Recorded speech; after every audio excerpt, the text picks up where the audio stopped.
Pessoal, boa noite. Uma das maiores alegrias dos meus 2 mandatos é ver que acabamos de aprovar o projeto de lei antifacção, inclusive por emenda nossa, para que preso não possa mais votar. Nessa eleição, preso não vota mais. É inadmissível que um país aceite que quem está à margem da lei, quem cometeu crime, quem está encarcerado, possa decidir o futuro da nação mediante o voto. E a gente sabe que foi que teve maioria dos votos dentro dos presídios. Confesso que subo a essa tribuna extremamente preocupado. Nós estamos caminhando aqui para cometer um erro histórico. Hoje à tarde, a notícia é que tinha havido um acordo. O Ministério da Justiça atuou, o presidente Hugo Mota ajudou, de redução de danos. Agora estava no texto do deputado Derrite a tributação das bets. Todo mundo sabe aqui, todos tiraram o destaque, mas o destaque para retirar as bets está aí. Nós estamos falando de 30 bilhões para a segurança pública. Foi aprovado por unanimidade no Senado Federal. Senhores, eu não vou compactuar, pessoalmente como deputado, com nenhum acordo para livrar a pele das bets nesse país. Está aprovado no plenário da Câmara dos Deputados que o governo Lula ele é desleal, ele é desonesto com o debate público. Falta com a verdade na maior cara de pau do mundo. Como todos nós sabemos, Lula mente descaradamente para querer enganar a população brasileira. Com relação à taxação, ora, o relator está sendo bondoso ainda, deputado Derrite. Ele poderia ter colocado inconstitucional, porque é inconstitucional. A gente vai debater em outro momento. Todos nós somos favoráveis. Agora, vamos ter honestidade com o debate público. Isso é muito feio. Parlamentares eleitos pelo povo estarem aqui na tribuna mentindo descaradamente com a cara mais cínica do mundo. Deputado Danilo Forte, me ajude, homem. Isso é feio para um parlamentar que está aqui representando o voto de milhares de pessoas, mentindo descaradamente para o povo brasileiro. Por isso que a gente tem que estar aqui, deputado Marcel, falando o que está acontecendo e sendo honesto, sobretudo com o debate público. Governo Lula, pare de ser desleal, tenha vergonha, pare de mentir. O relatório está excelente. Por mim, na liderança da oposição, pedi a todos os pares para votarmos o texto da Câmara. Respeitando o acordo, iremos seguir. Porque, diferentemente do governo Lula, que não cumpre acordo, nós cumprimos integralmente, sargento Farru. Iremos votar da forma que o relator assim pediu, porque é um texto que a população brasileira espera do Congresso Nacional, que vem sendo omisso com o debate da segurança pública há muitas décadas. E agora, deputado Jordi, estamos dando um passo fundamental no combate de fato à criminalidade, às organizações criminosas. O criminoso agora sabe que se ele cometer esse crime, terá a mão pesada do Estado. Não da forma que o governo Lula quer, passando a mão na cabeça de marginal e falando publicamente que traficante é vítima do usuário. Lula é uma vergonha para esse país. Devo dizer que desde o começo, o relator Derrite começou querendo proteger o andar de cima do crime organizado. Queria colocar a Polícia Federal sob tutela dos governadores. Nós fizemos uma batalha na opinião pública. Ele mexeu em 6 relatórios. No final, queria mexer na Receita Federal para não haver perdimento de bens dos ultra ricos envolvidos em crimes. Aprovaram. A sociedade rejeitou. Foi para o Senado. O senador Alessandro Vieira apresentou um relatório impecável, que era duro no combate ao crime organizado, ao andar de cima, a questão do perdimento, melhor do que qualquer outro texto. E colocou as bets. Senhores, eu quero chamar a atenção de cada deputado, de cada deputada aqui dentro. Olha, quero parabenizar o Ministério da Justiça que soube avançar nisso. Mas isso aqui vai entrar com uma noite vergonhosa da Câmara dos Deputados, que a gente não aproveitar deputados da direita bolsonarista, que falam que se preocupam com segurança pública. Os senhores vão tirar 30 bi de um projeto aprovado por unanimidade no Senado Federal. Eu faço um apelo a todos que não façam essa vergonha para a Câmara. Aquela operação que ocorreu no estado do Rio demonstrou que o Brasil vive, sobretudo o estado do Rio, uma guerra civil não declarada. E o governo Lula tem boa parte de contribuição nisso, até porque semanas antes nós vimos qual é a visão que Lula tem sobre o crime organizado, sobre os traficantes. Para eles, os traficantes são vítimas dos usuários. E vendo, diante da operação, a catástrofe que ia acontecer na imagem do governo, Lula correu para fazer um relatório que era horrível, um projeto horrível, que na verdade não combatia em nada as facções e o crime organizado, passava pano, queria somente fazer algo para inglês ver. E o nosso relator Derrite fez um relatório brilhante para realmente combater o crime organizado. E nós vimos lá no Senado um relator que quis trazer mudanças que afrouxavam novamente todas as medidas para combater o crime organizado. Queria voltar com um voto para criminoso, voto para presidiário. Para quê?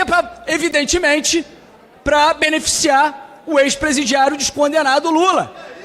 Queria também reduzir penas, voltar auxílio reclusão para líderes de organizações criminosas. Agora, eu fiquei aqui ouvindo atentamente algumas falas de parlamentares de esquerda. Eu ouvi um parlamentar dizer que o projeto do Derrite, o relatório do Derrite, serve para punir pobre e favelado. Olha a visão que a esquerda tem do pobre e do favelado. Olha a visão que eles têm dos moradores de comunidade. Para eles, todo mundo lá é faccionado. Para eles, todo mundo que mora em comunidade são potenciais criminosos. Porque esse projeto não é para atacar, para prender, para fazer com que paguem aquelas pessoas que são cidadãos de bem, que são a maioria nas comunidades.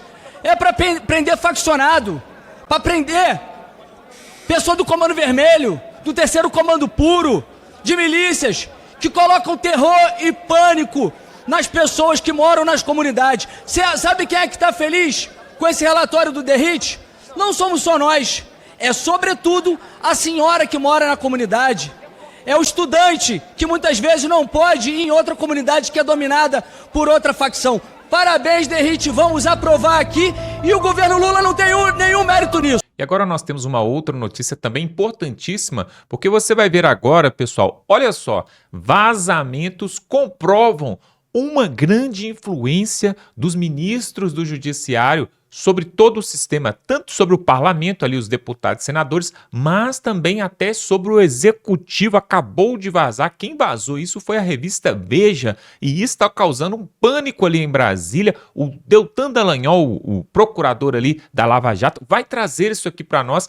O Moraes não gostou dessa notícia, mas fazer o quê? Ele se expôs e agora vai ter que arcar com as consequências. E logo em seguida nós vamos mostrar que o advogado Jeffrey Chikine, aquele mesmo que participou do julgamento de Bolsonaro, ele vai trazer aqui o plano de Gilmar Mendes para defender e livrar a cara do Dias Toffoli. Você vai ver essas duas matérias agora. Dá um like nesse vídeo, se inscreve aqui no canal para ver outras matérias como essa. Vamos para a matéria e voltamos em seguida.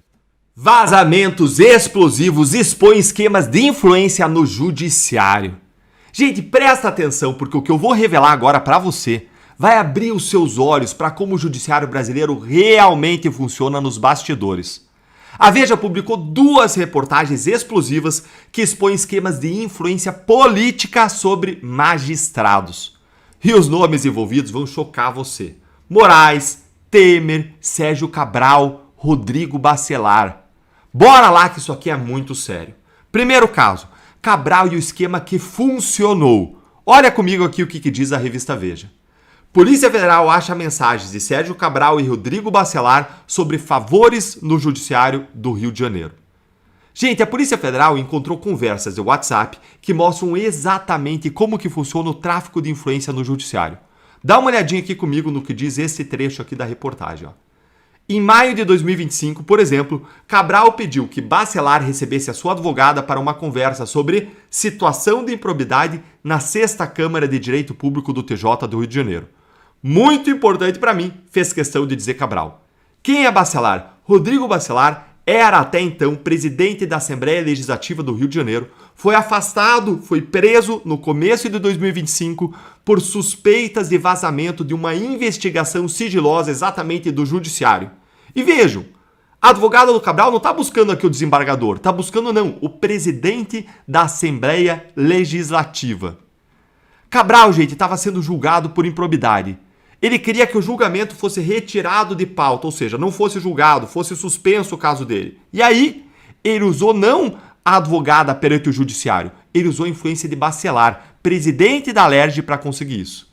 E olha aqui o que aconteceu segundo a Polícia Federal. Com o passar dos dias, segundo a Polícia Federal, as mensagens e os pedidos de Cabral a Bacelar se tornaram mais desesperados, até que ele, no dia marcado para o julgamento, descobriu que seu pedido havia sido atendido e o caso retirado de pauta. E a reação do Cabral quando conseguiu, olha aqui, ó. Cabral derramou-se de alegria pelo amigo. Irmão, saiu de pauta o meu processo, você é um querido, te amo, amigo. Gente, isso aqui não é amizade, isso aqui é possível tráfico de influência documentado. Um político usando contatos com agentes públicos para mudar decisões judiciais. E funcionou! A Polícia Federal concluiu isso aqui sobre as interações. Ó. Elas revelariam como Bacelar utilizava sua influência política para colocar agentes em posição de dívida política com ele. Não só ele queria o Cabral com uma dívida política, mas ele conseguia as coisas do judiciário usando a sua função de agente público. Isso caracteriza, em tese, advocacia administrativa, tráfico de influência, possíveis crimes a serem investigados. Agora, bora para o segundo caso. Michel Temer e a tentativa de chegar em Alexandre de Moraes. E agora vem a parte ainda mais grave, de volta aqui para Veja, mas numa outra matéria. Desembargador preso pela Polícia Federal buscou Michel Temer para tentar chegar a Alexandre de Moraes. Um desembargador, gente, do Tribunal Regional Federal da 2ª Região, o Macário Júdice, investigado por vazar uma operação da Polícia Federal, entrou em pânico quando ele percebeu que ele seria preso. E o que ele fez? Ele voou a São Paulo para pedir que Michel Temer intercedesse junto a Alexandre de Moraes. Dá uma olhadinha aqui comigo no que foi que a Polícia Federal apurou. A Polícia Federal documentou toda a viagem e o conteúdo da conversa com Temer por meio do que foi relatado por Macário, a mulher dele, Flávia. E veja aqui o que o Macário disse à esposa em ligação grampeada. A gente chegou a redigir uma mensagem que ele ia mandar, ou seja, que Temer ia mandar para Moraes. Mas aí o Temer disse, se você não está no radar e não tem nada na cabeça dele que te ligue, você vai despertar isso aqui para quê? Aí diz o desembargador, falando agora sobre o Temer. Ah, ele é muito esperto, né, amor? Ou seja, Macário e Temer chegaram a redigir uma mensagem para Moraes. Temer só não enviou porque achou que chamaria uma atenção desnecessária para o desembargador. A Polícia Federal concluiu aqui que o Macário ele tinha esperança de que o Temer intercederia a seu favor junto a Vossa Excelência com o intuito de frear a investigação. Presta atenção comigo no que esses dois casos revelaram. Primeiro, existe uma crença generalizada na classe política de que decisões judiciais podem ser influenciadas politicamente. E essa crença é baseada em fatos ao longo da história. Não que toda decisão possa ser influenciada, mas em grande medida, grande parte das decisões, sim. Cabral acreditava que o Bacelar poderia mudar a decisão judicial, Macário acreditava que Temer poderia influenciar Moraes. Segundo, no caso do Cabral, funcionou, o processo foi retirado de pauta. Isso prova que a influência política sobre o judiciário não é teoria, é prática, é real. Terceiro, no caso do Temer e do Moraes, aparentemente não funcionou, porque o Temer recusou enviar a mensagem. Mas quantos outros casos funcionaram? Quantas vezes Temer ou outros intercederam e a gente nem ficou sabendo? Quarto, o fato de um desembargador voar a São Paulo para pedir que o Temer fale com Moraes revela algo gravíssimo. Existe a percepção de que Moraes decide politicamente e não juridicamente. Caso contrário, por que tentar influenciar ele via Temer? Quinto, Reparem a sistemática. Não é um caso isolado. A Polícia Federal descobriu que o Macário também assinava decisões favoráveis a Cabral e a Adriano Anselmo, ou seja, a mesma rede de influência operava em múltiplas frentes. O que esses vazamentos expõem não são casos isolados de esquemas de influência no judiciário. É um sistema onde políticos usam influência sobre magistrados, grande parte deles escolhidos politicamente. Onde desembargadores voam pelo Brasil para pedir favores. Onde decisões judiciais são negociadas nos bastidores. Isso destrói qualquer narrativa de imparcialidade geral na cúpula do judiciário, não. Porque se até os próprios magistrados acreditam que Moraes decide por influência política, meu amigo, o que sobra da credibilidade dele? Agora me conta aí nos comentários, o que você achou dessas revelações chocantes expondo as entranhas do judiciário? Meus amigos, eu quero mostrar para vocês agora a estratégia suja que Gilmar Mendes utilizou para blindar de novo Dias Toffoli. E eu falo blindar de novo Dias Toffoli porque não é a primeira vez que a corte blinda Dias Toffoli. Quem lembra, em 2019, o STF, relatoria Alexandre de Moraes, censurou matéria da Cruzoé que mostrava a relação de Toffoli com a Odebrecht em esquemas de corrupção. Lembram? O título da matéria era O Amigo do Meu Pai. E não podemos esquecer também que não é a primeira vez que Gilmar Mendes utiliza de seu poder para blindar membros da corte com decisões politiqueiras como essa. Todo mundo sabe nos bastidores que a Lava Jato só foi desmantelada porque a força-tarefa chegou em ministros do STF. Nos bastidores, todo mundo sabe que quando a investigação chegou em parentes do Gilmar, chegou na filha do Gilmar, aí foi o fim em definitivo da Operação Lava Jato. Então, não é surpresa para ninguém essa decisão do Gilmar Mendes de anular decisão constitucional da CPI do crime organizado, que quebrou o sigilo de dados fiscais, bancários e telemáticos de empresa do Dias Toffoli e de seus parentes. Essa notícia todo mundo conhece. Agora eu quero mostrar para vocês, juridicamente, tecnicamente, qual foi a estratégia que Gilmar Mendes utilizou para essa chicana jurídica. Primeiro ponto, a manobra de levar esse caso para Gilmar Mendes já foi uma grande sujeira e sacanagem. Por quê? O prevento dos casos da CPI é André Mendonça. Qualquer pedido relacionado à CPI do INSS, à CPI do crime organizado, já tem um ministro prevento com competência, que é o André Mendonça. Então, a eventual judicialização dessa decisão da CPI do crime organizado deveria ser distribuída para André Mendonça. Mas por que não foi? Porque a defesa de Dias Toffoli fez uma manobra. Eles fizeram um habeas corpus em um mandado de segurança de 2021 que estava arquivado desde 2023, e relatoria era Gilmar Mendes. Então eles fazem esse habeas corpus nesse mandado de segurança e pedem essa liminar.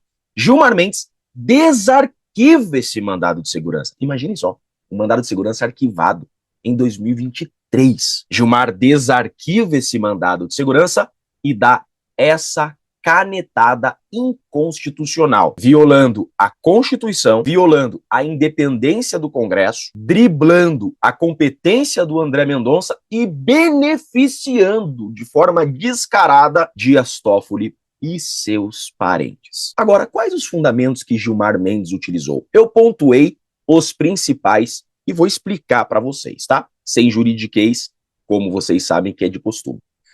A CPI do crime organizado foi instaurada para investigar a atuação, expansão e funcionamento de organizações criminosas. E não há demonstração de vínculo concreto ou nexo de pertinência entre a empresa Meredith e esse objeto específico da comissão. Pera lá, veja só. O ministro do STF já está dizendo que não tem envolvimento dessa empresa com o crime organizado. Imagina, ele é o juiz. A investigação ainda nem terminou. Nós estamos em uma CPI, Comissão Parlamentar de Inquérito. É uma investigação. ele já está se atravessando e fazendo juízo de mérito, juízo de valor, já dizendo, ó, não pode investigar porque eles são inocentes. Ele já está dizendo, antes do fim da investigação, que essa empresa é inocente. Todo mundo sabe que há indícios, sim, de crime. Todo mundo sabe que há fumaça a ser investigada. Então, Gilmar Mendes está impedindo que haja investigação contra aquela empresa, que haja investigação contra pessoas. Gilmar Mendes está impedindo investigação. Isso é absurdo. É o absurdo do absurdo do absurdo. Isso aqui, juridicamente, não existe. Um juiz impedir uma investigação. Lembrando que ele nem é o juiz competente. O competente é André Mendonça. E há, sim, indícios de organização criminosa. Há, sim, todo mundo sabe que há. Vejam o que é esse Banco Master, que deu fraude de mais de 12 bilhões. Será que o dinheiro dessa fraude não foi lavado nessas empresas? Não sei. Tem que investigar. Mas ele está dizendo que não pode investigar porque ele já sabe que a empresa é inocente. É um completo absurdo, né? Aí ele segue. O requerimento da CPI baseou-se em conjecturas. Ah, é brincadeira. Fundamentação genérica, ilações abstratas, notícias de imprensa. Ah, Gilmar Mendes, não pode usar notícia de imprensa. Ele está dizendo que não pode utilizar notícia de imprensa contra alguém. Felipe Martins foi preso por uma viagem que não fez por notícia de imprensa. Quantas e quantas pessoas já foram injustiçadas nas mãos do STF por notícias de imprensa? Ele disse que essa investigação é imprecisa e equivocada. Tem uma decisão mais politiqueira, mais parcial que essa do Gilmar Mendes. Ele disse que não tem indícios mínimos de prova de ilicitude. Não. Um ministro receber 20 milhões de vorcaro, não há indícios de ilicitude. Imagina só, não. Imagina só o vorcaro. O vorcaro, um cara super probo, as empresas do vorcaro. O Banco Master é o banco mais limpo da história. É isso que nós temos que ler. Aí ele segue.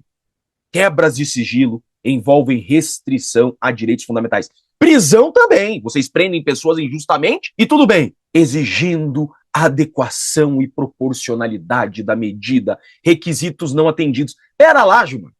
Deixa investigar. E ele disse que essa CPI está fazendo, olha isso aqui, uma devassa indiscriminada. Devassa indiscriminada quem está fazendo o inquérito das fake news.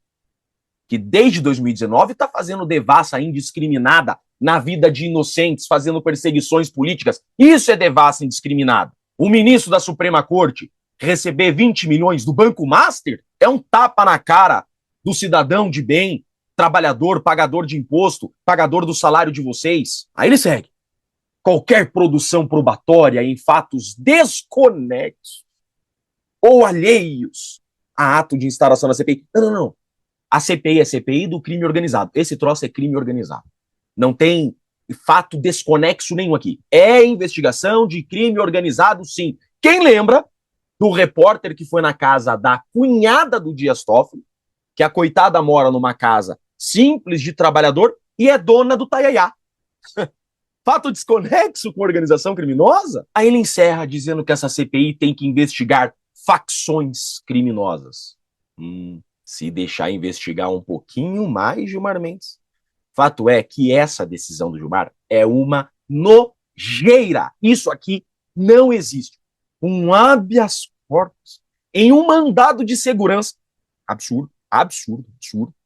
Arquivado em 2023. É brincadeira um negócio desse? Não, isso não é brincadeira. Isso é um tribunal político com uma decisão política de um ministro que tem que ser empichado. É disso que se trata. Palavras claras fazem bons amigos. É mais um ministro que tem que ser empichado. Já não cabe numa mão os ministros que merecem ser empichados, porque não são juízes, são politiqueiros. É disso que se trata. Essa corte não é de hoje que está uma podridão. Ninguém aguenta mais. Precisamos urgente de uma reforma nesse sistema podre de justiça. Eu sou advogado criminalista, sou professor de processo penal e digo para vocês, essa decisão é aberrante, é uma chicana jurídica, é ilegal e inconstitucional e nunca se viu nada parecido. Um grande e forte abraço a todos. Pois é, tá aí você viu que esculacho, né? Realmente um absurdo o que tem acontecido ali em Brasília.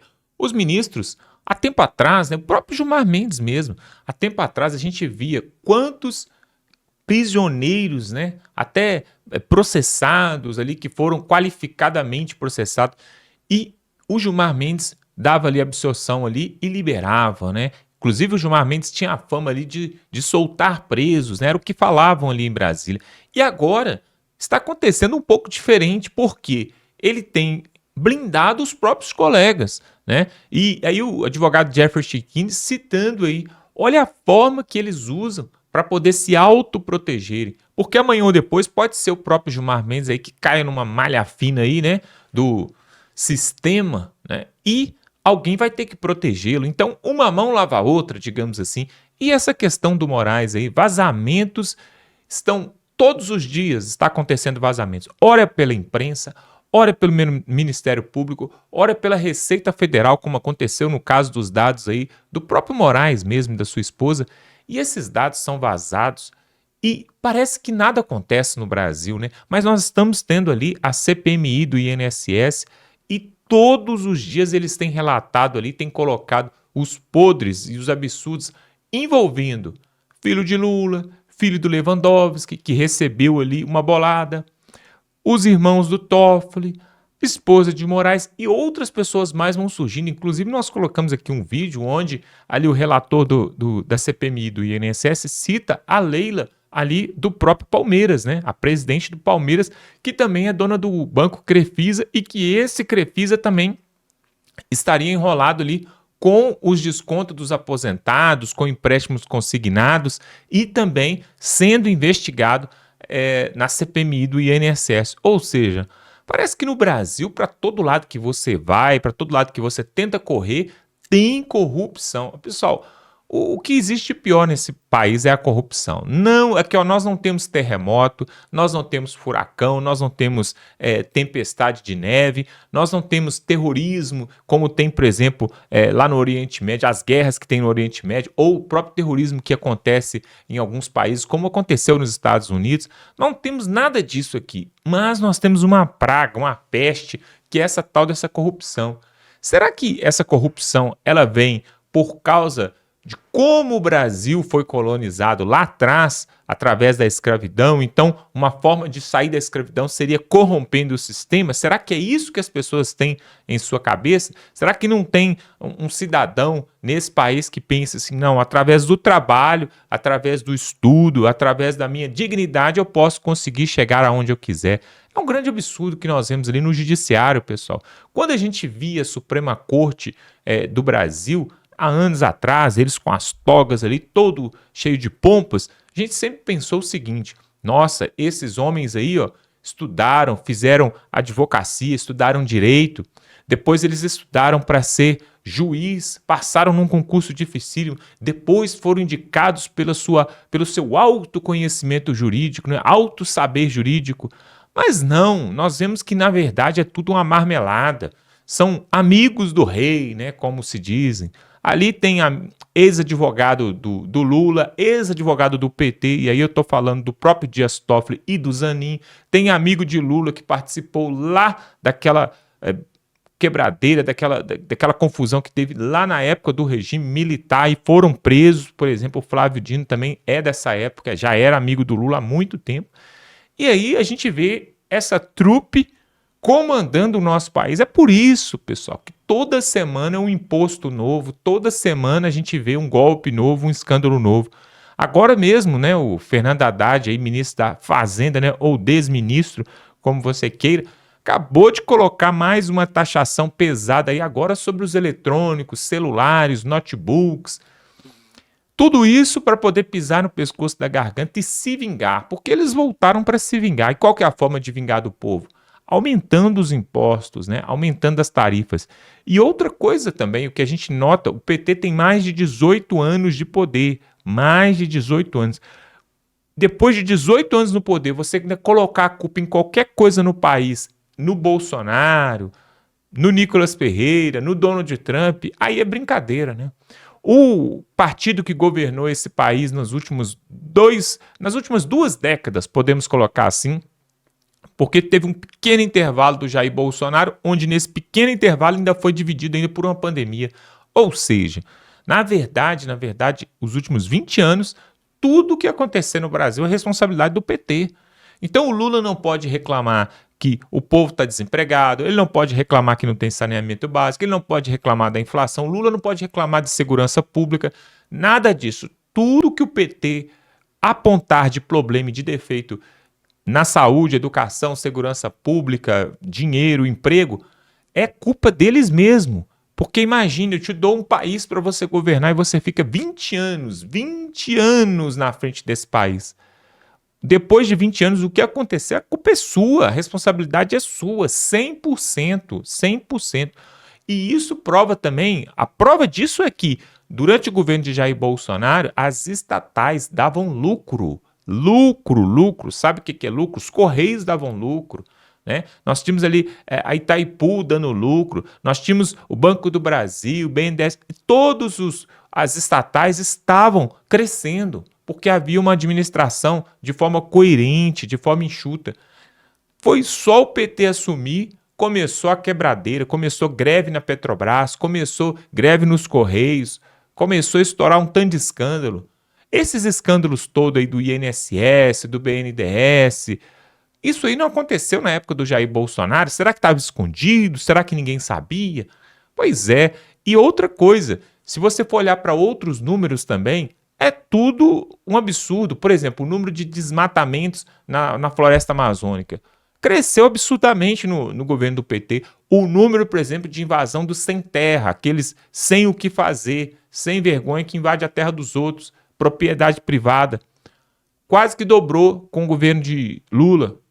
Na época do Jair Bolsonaro, caiu. Na época até do Temer caiu. Depois, na época do Jair Bolsonaro, caiu mais ainda. Aí agora volta o PT e eles comemoram. Aliás, é até o tema desse vídeo, do início do vídeo, é esse, né? Que agora os presos não poderão mais votar, né? Olha que absurdo, pessoal. Olha que absurdo. Se você contar isso lá fora, em outros países, eles vão achar que você está contando uma piada, que isso é uma mentira.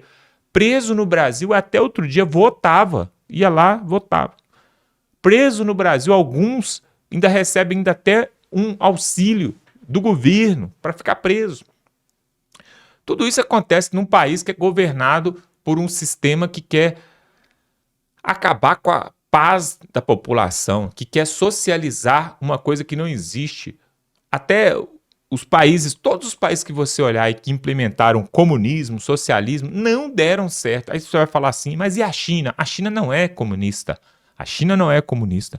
Quem é comunista é a Venezuela, Cuba, Nicarágua, Mianmar, esses países que realmente não deram certo esse sistema político. E aqui no Brasil, vamos torcer para que esse ano seja o último ano para fechar a tampa do caixão ali com chave de ouro. Esse ano seja o último ano do PT para sempre nesse país, para sempre. E que a gente possa ter aí, a partir do Flávio Bolsonaro assumindo dia 1º de janeiro, mas pelo menos 20 anos de paz aí, sem esses sociopatas aí comunistas atentando esse país. Se você gosta desse tipo de conteúdo, se inscreva aqui no canal e tem um botão aqui embaixo escrito Seja Membro. Se você clicar nele, você vai estar nos ajudando aí e vai poder realmente contribuir com esse canal que só leva matérias que são do seu interesse. Então, seja membro desse canal, um valorzinho bem pequenininho, um cafezinho por mês, você nos ajuda, vai ser de extrema importância e nós vamos continuar aqui divulgando esse tipo de matéria.